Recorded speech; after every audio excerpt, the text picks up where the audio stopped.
J'ai entendu des gens dire qu'un pays ne vit pas de fiscalité. Et un pays vit de quoi? Vous avez la fiscalité, vous avez la dette, vous avez l'aide au développement, vous avez la monnaie dont nous ne disposons pas, non pas de politique monétaire. Si vous ne vivez pas de fiscalité, vous vivez de quoi? De dette. Un pays vit de fiscalité, la dette même est de la fiscalité différée du moins. Vous empruntez, mais vous payez avec la fiscalité. C'est de la fiscalité différée.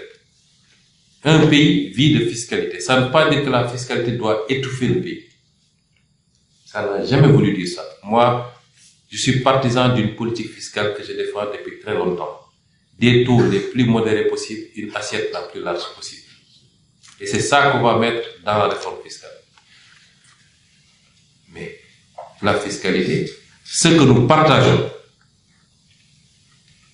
notre souhait d'avoir une bonne qualité d'offre en biens et services publics, bis bu nañu ne hôpitaux yi, tali, courant bi, nangam nag, loolu ñoo ko bokk. Kenn ku ne ci ñun mooy comp dara ci poosam joxe ñu dajale ko. La ñu mën a réclamer mooy loolu ñuy dajale na dellu ci askan wi mais bu mu dem ci poosu jàmm. Le plan de redressement mënul affecter attractivité économique bu réew mi à travers lu ñuy wax ni fiscalité. Et je vais le démontrer. D'abord, le plan de redressement a identifié des niches de ressources endogènes conformes aux meilleures pratiques régionales africaines tout en respectant les normes communautaires au sein de l'Union. Ça, c'est le premier point. 90% de li ñu fiscalisé, c'était pas fiscalisé. Ensuite, ñu jël les ressources endogènes dont j'ai parlé tout à l'heure. Les taxations cumulées des jeux de hasard et du tabac. Qui va poser problème. Mais, nous essayons de récupérer une partie de l'eau, tabac ci ay hôpitaux ay écoles. Loolu xel mën a dàq la. Mënul am impact yokkul dara ci seen impôt en réalité. Et c'est des impôts indirects. On n'a pas créé d'impôts directs, quasiment. Là, le IS, là, le IR, là, les dividendes, là, donc, le problème ne se pose pas. Il n'y a pas d'impact sur la compétitivité ou la productivité.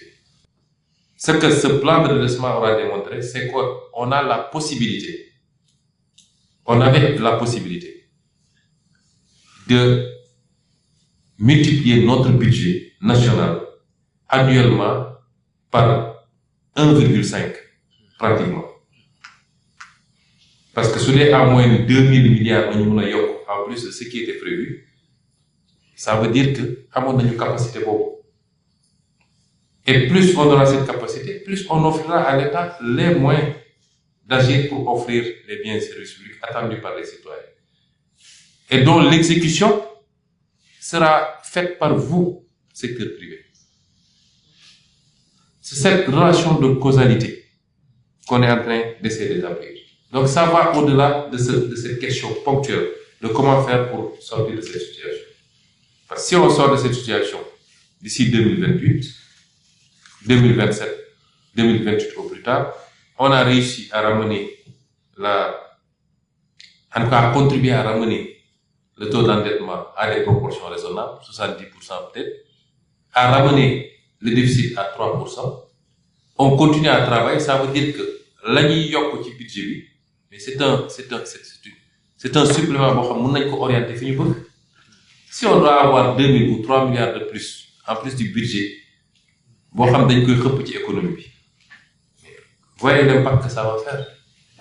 Foofu lañ ci toll. Et c'est à cela qu'on a invité tous les Sénégalais.